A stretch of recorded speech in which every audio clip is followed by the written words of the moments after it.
गुरु महाराज की है हो। गुरु बिन भवनिधि तरह न कोई जो बिरंच शंकर संपन्न। यदि कोई ब्रह्मा जी और शंकर भगवान के समान भी हो जाए तो भवसागर से पार नहीं उतर सकता गुरु के लिए। गुरु की कथा करें तो 9 दिन कथा में गुरु कथा में हो जाए। गुरु गुण लिखा न जाए, सारे बन स्याही करूं और पृथ्वी करूं कागज, लेकिन फिर भी गुरु जी का गुण लिखा नहीं जा सकता। ऐसी महिमा वेद पुराणों में लिखी गई है गुरु महाराज। तो कथा सुनेंगे ज्ञान होगा, तो ज्ञान होगा तो गुरु बनाना बहुत जरूरी है। तो गुरु बना लिया तो गुरु जी के चरण कमलों की सेवा मान रहित होकर के करे। अमान यानी शर्त लगाइए यहाँ, और जो अभिमानी होगा वो सेवा कर नहीं सकता। सेवा तो कौन करेगा? जो मान रहित होगा। गुरुपद पंकज सेवा तीसरी भगति अमान, चौथी भगति मम गुण गने, करही कपट तजिगान। हे भामनी, मेरी चौथी प्रकार की भक्ति है कि मेरे गुणों का गान करना, मेरे गुण गाना। जैसे सत्संग होता है, कीर्तन होता है, तो ये भगवान की चौथी भक्ति। ये धीरे धीरे क्रम से मिलती है सबको। पहली भक्ति पकड़ ली, दूसरी आ जाएगी, दूसरी पकड़ी, तीसरी आ जाएगी, तीसरी भक्ति पकड़ी, फिर चौथी आ जाएगी, और चौथी भक्ति के बाद में फिर पांचवी कौन सी है कि मेरे मंत्र का जाप करना, हृदय में दृढ़ विश्वास रखे। विश्वास फलदायक होता है। जो विश्वास करता है उसको निश्चित रूप से फल की प्राप्ति होती है। मंत्र जाप मम दृढ़ विश्वासा, और पंचम भजन सो वेद प्रकाशा। वेदों में प्रकाशित ये पांचवी प्रकार का मेरा है कि मेरे नाम में दृढ़ विश्वास होना चाहिए। यदि विश्वास नहीं, बिन विश्वास भक्ति नहीं, तेई बिन द्रव्य नरा। यदि विश्वास नहीं है तो कोई भक्ति नहीं करेगा, और भक्ति नहीं करोगे तो राम जी द्रवित नहीं होंगे। और जब तक भगवान की कृपा नहीं होगी तो सपने लय विश्राम, सपने में भी जीव को सुख और शांति नहीं मिल सकती। तो इसलिए विश्वास होगा जब कोई भक्ति करेगा, और भक्ति करेगा तो भगवान की कृपा होगी, और जब भगवान की कृपा होगी तो फिर आनंद ही आनंद, आराम। देखो, राम जी को अपने जीवन में बुलाएंगे ना, जब ही आराम आएगा। ये कहेंगे कि जाओ राम, तो बस फिर कुछ नहीं, फिर तो दुख विषाद का डेरा हो जाता है। एक ग्वालिन थी जो दही बेचने के लिए प्रतिदिन जाती थी। रास्ते में नदी पड़ती थी, दूसरा गांव के मान जाती, नदी को पार करती, केवटिया को पैसे देती और फिर जाती थी। अब एक दिन क्या हुआ कि उसका जो दही था ना वो जल्दी बिक गया, और वहीं गांव के अंदर भगवान की कथा हो रही थी। अब उसने सोचा कि दही तो आज जल्दी बिक गया, चलो थोड़ी देर भगवान की कथा में बैठते हैं। दुआ करके कथा में बैठ गए। तो कथा के अंदर व्यास जी बता रहे थे कि जो भी भगवान का नाम लेता है, सीताराम राधे श्याम रटता है, तो वो भवसागर से पार उतर जाता है। क्या बताया व्यास जी ने? कि वो भवसागर से पार उतर जाता है। तो अब उस ग्वालिन बिल्कुल भोली थी बेचारी। उसने मन में सोचा, अरे मैं तो क्या है कि नदी पार करके आती हूँ, रोज उस केवटिया जो नाव चलाने वाला होता है ना उसको मजदूरी देती हूँ, तो क्यों ना मैं भी, जैसे भवसागर तो बहुत बड़ा होता है, वो गंगा जी तो छोटी सी है, तो गंगा जी पार करने में कौन सी मुश्किल की बात है फिर। तो उसने सीताराम सीताराम सीताराम नाम का अपने मन में विश्वास किया, और वो आई और आकर के गंगा जी के पास में पहुंचे। तो उसने विश्वास के साथ में सीताराम सीताराम से, भाई भवसागर ही पार उतरते हैं तो नदी पार उतरना कौन बड़ी बात है। वो नदी के अंदर चलने लगी, जैसे तो अपन पृथ्वी के ऊपर चलते हैं ना, वैसे चल करके वो पार हो जाते। अब वो तो बस उसको तो वही, भाई चलो अपना ये केवटिया के फालतू पैसे लगते थे, अपने तो बचत होने लगी। अब आती तो भी सीताराम सीताराम राधे श्याम रट के, और जाती तो भी सीताराम राधे श्याम रट के, केवटिया को 1 रुपया भी नहीं देती, पार उतर जाती। अब उसको कुछ दिन हो गए, तो उसने मन में सोचा कि मैं आज तक इतने पैसे उस नाविक को दे दी होती मैंने, तो क्यों ना इतने पैसों की रसोई बनाई जाए, और गुरु महाराज को घर पर बुला करके और उनको रसोई जिमाई जाए। तो वो आई कि गुरुदेव मैं आपको जिमाना चाहती हूँ, रसोई देना चाहती हूँ। तो वो बोले कि बहुत बढ़िया बात है भाई, बनाओ रसोई, ठाकुर जी के भोग लगाओ, हम भी पाएंगे। लेकिन ये है कि जब रसोई तैयार हो जाए तो मेरे को लेने के लिए आ जाना। बोले हो गुरु जी का जी। अब वो क्या था कि रसोई तैयार हो गई, गुरु जी को लेने के लिए आई। गुरु जी से कहा कि गुरुदेव चलिए अब रसोई तैयार है। तो आ गई लेने के लिए। जैसे ही वो गंगा जी आई, उसने तो राम राम सीताराम रटना चालू किया और उसके ऊपर पृथ्वी की तरह चलने लगी। और वो कथावाचक बोल रहे थे, अरे तू ये क्या कर रही है, मुझे नाव के अंदर बैठा पहली पार लगा। बोले नहीं गुरुजी सीताराम कहो, गुरुजी सीताराम कहो। गुरुजी का हाथ पकड़े, गुरुजी बेचारा पानी के मान से लखा था पहली पार हुआ। बोले ऐसी शिक्षा तेरे को किसने दी?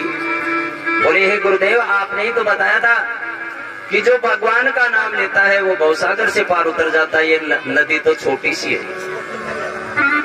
उसी बात का मैंने विश्वास किया और उसने उस बात का विश्वास करके बताओ नदी के पार ही निकल जाती। तो भगवान का नाम है, ये विश्वास का है।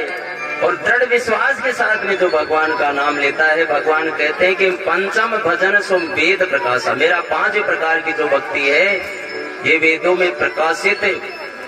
कौन सी है? कि मेरे नाम का दृढ़ विश्वास के साथ में जब करना चाहिए। 5 तरह की जो भगवान ने भक्ति बताई, ये तो अपनी क्रिया के द्वारा है। और 6ठी से 9वीं तक जो भगवान ने भक्ति बताई है, छठतम शील, शीलवान होना। आपका स्वभाव में बिल्कुल सुधार लेना चाहिए, क्रोध नहीं करे, बिल्कुल सीधा सरल स्वभाव है, ये भी भगवान की भक्ति है। छठ दम, दम यानी दमन करना, अपनी इंद्रियों को, अपने मन को बस में रखना।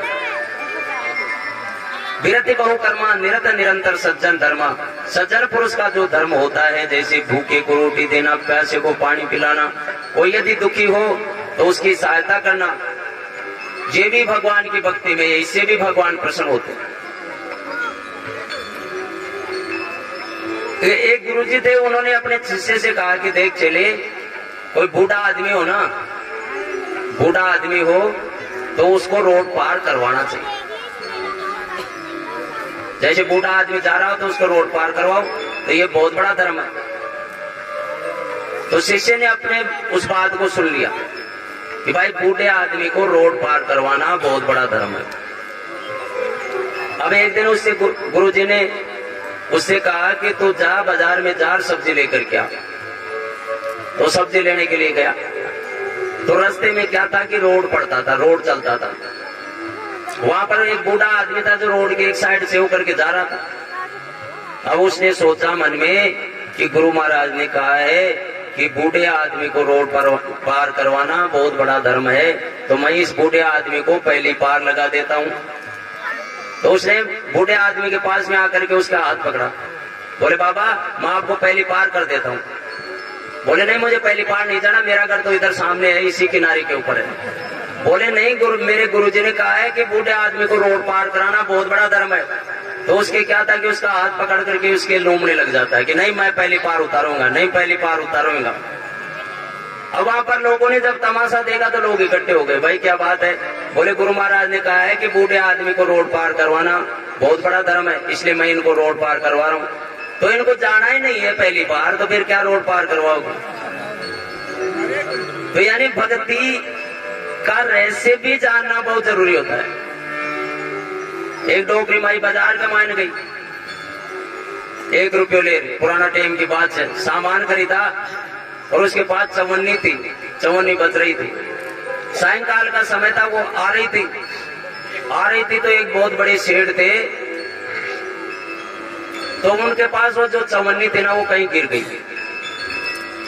अब गिर गई तो वो उसको ढूंढ रही थी। अब जब ढूंढ रही थी तो कोई आदमी आया कि माई क्या कर रही है?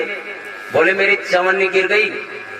तो उस आदमी ने कहा कि मैया अंधेरे में क्या ढूंढ रही है, चांद नाम जा ढूंढे। भाई अंधेरा में कहा देखा को तूने, चांद नाम ढूंढ। अब उसने तो कहा था कि चांद नो कर फिर बाजू ढूंढ। अब हुआ कहा से रवाना हुई, आ गए कोई बहुत बड़ो शेर तो जी मकान का आगे जो लट्टू दुपड़े जो ढूंढे जा रहे हेरबानी। अब उन्हें हेरे फिर कोई दूसरा बोले माई कहीं कर रही है, कहे कर रही काहे चो कि मेरी चवन्नी गिर गई। तो चवन्नी कड़ी गिरी थी, ले मैं रहूं। बोले गिरी तो ऊंडी थी। तो फिर ऊंडे गिरी थी तो अंडे के रही थे। बोले कोई आदमी आया जो कहे चांदना में है, तो मैं चांदना में रही। अब ये सब तुम कहे तो फिर है भाई, वो जहां गिरी होगी ना मिलेगी तो वही ना। तो पहले चांदनो कर देखो तो या कहे जो, और वो कहते चांद समझ गई कि भाई चांद नाम चादर देख लो से जरा मिलेगी। सातम समय मोई मैं जग देखा, सातम समय मोई मैं जग देखा, सातम समय मोई मैं जग देखा, सातम समय मोई मैं देखा, आठों दखाना संतोषा, मोते अधिक संत करिले का, मोते अधिक संत करिले का। भगवान ने सातवीं भक्ति बताई कि सभी प्राणियों के अंदर मेरा ही दर्शन करना चाहिए और संतों को मेरे से भी ज्यादा मानना चाहिए। आठों जथा लाभ संतोषा, जितना भी लाभ हो जाए हानि हो जाए उसी में संतोष रखना चाहिए और पराये दोष सपने में भी नहीं देखना चाहिए। आठवीं प्रकार की भक्ति बताई। 9 प्रकार की जो भक्ति है, 9 में सरल सब सन छल ही ना। मेरी 9वीं भक्ति है कि छल कपट से रहित होना चाहिए और मेरे हृदय के अंदर मेरा भरोसा होना चाहिए। ये मेरी 9 प्रकार की भक्ति है। हे माता तेरे अंदर तो 9 भक्ति मौजूद है। यदि किसी में एक भी प्रकार की भक्ति मौजूद हो तो सोई अतिशय प्रिय भामिनी मोरे, सब प्रकार भक्ति दृढ़ तोड़े। तेरे अंदर तो सभी भक्तियां है ना जो दृढ़ हैं। बोली श्री सीताराम जी महाराज की। तो सबरी माता को भगवान ने 9ता भक्ति बताई और सबरी भगवान के सामने ही ये पंच भौतिक जो शरीर है योगाग्नि के द्वारा जला करके भगवान के परम धाम में चली जाती है। बोली राधा रामचंद्र भगवान की जय हो।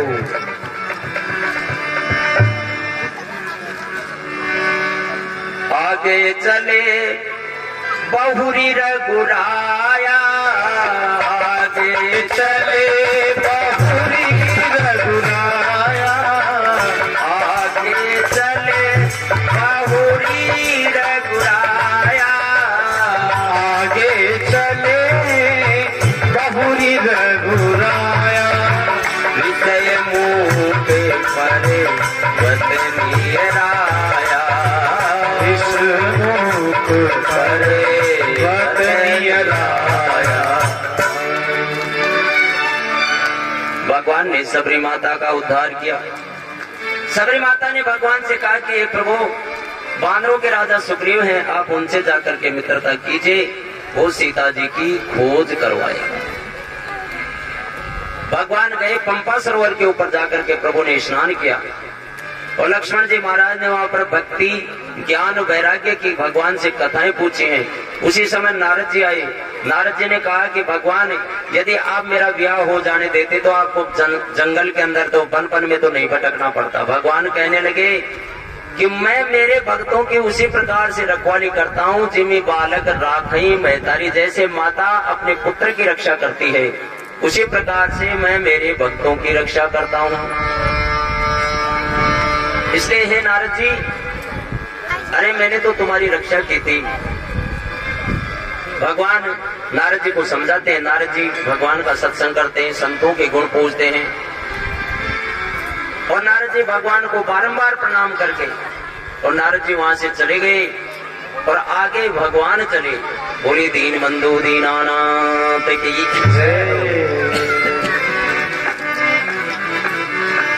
आगे चले बहुरी रघुराया।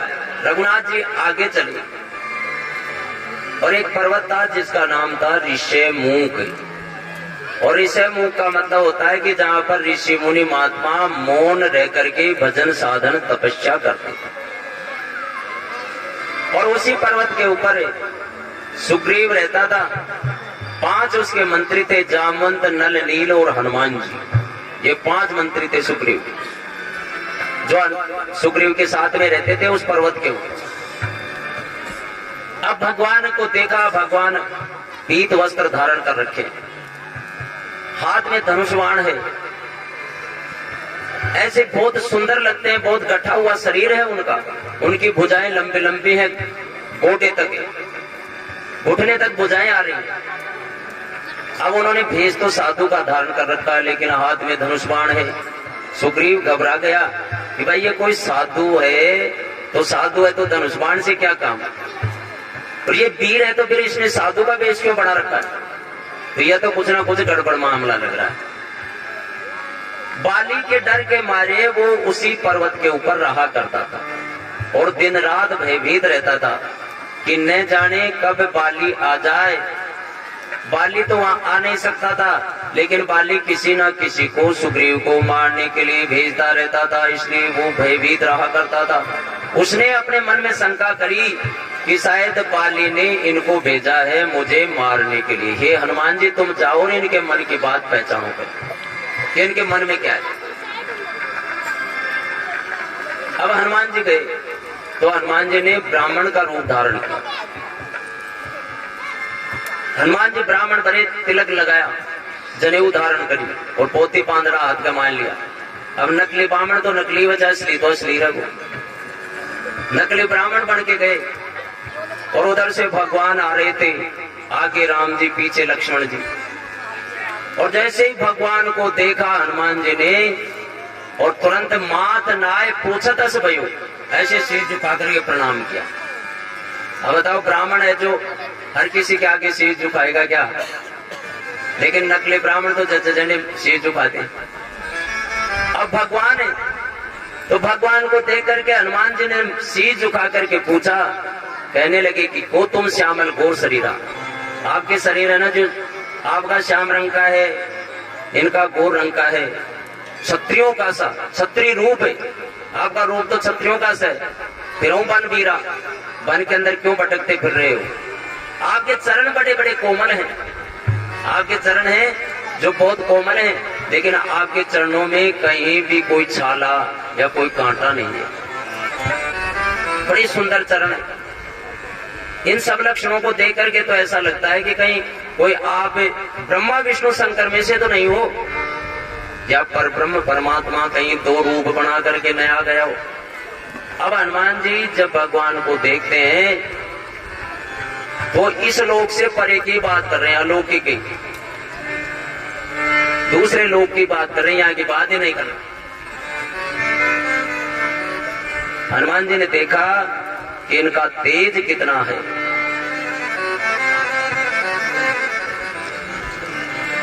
को तुम श्यामल गोर शरीरा, को तुम श्यामल गोर शरीरा, क्षत्रिय रूप फिरऊं बनवीरा, धरे रूप फिरऊं बनवीरा, कठिन भूमि कोमल पदगामी, कठिन भूमि कोमल पदगामी, कवन हेतु त्रिभुवन स्वामी, कवन हेतु त्रिभुवन स्वामी।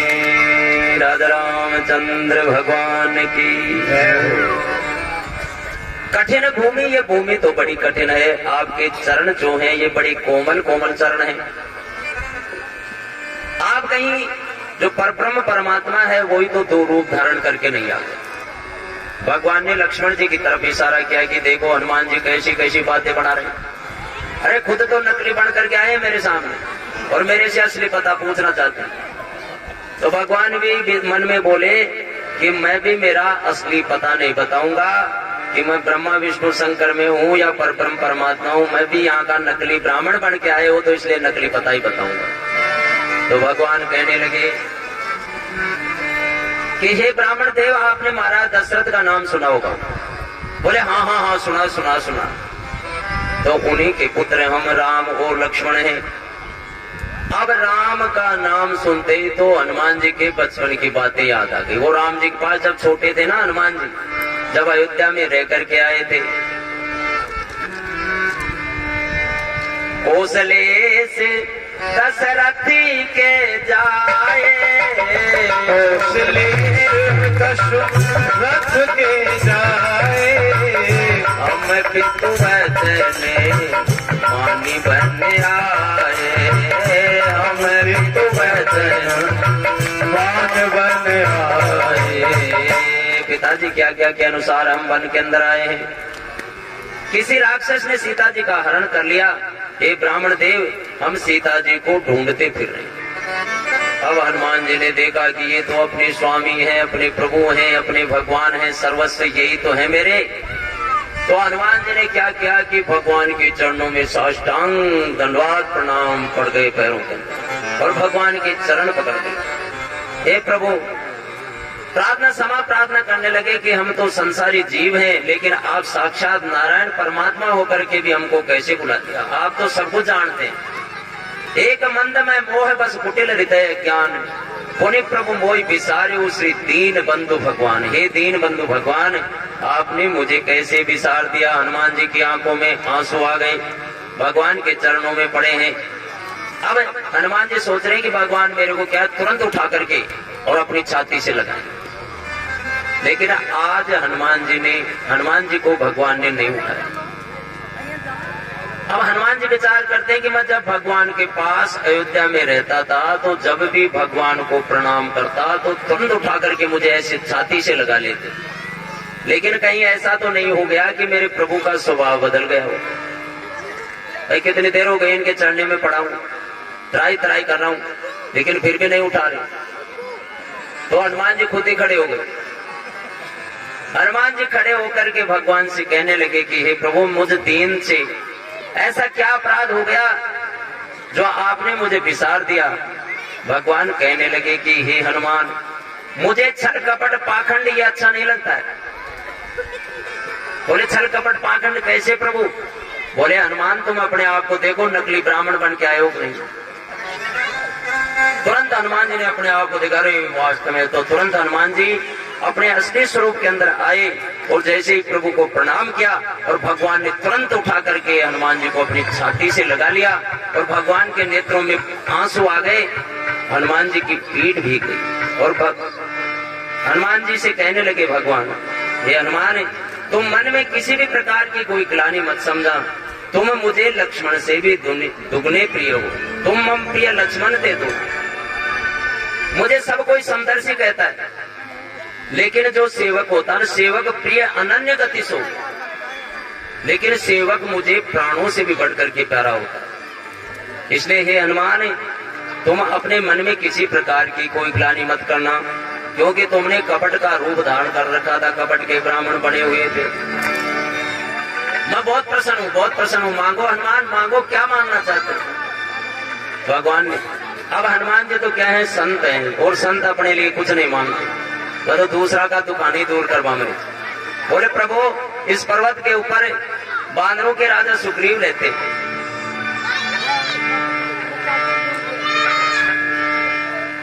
तो हे प्रभु आप उनका कष्ट दूर कीजिए।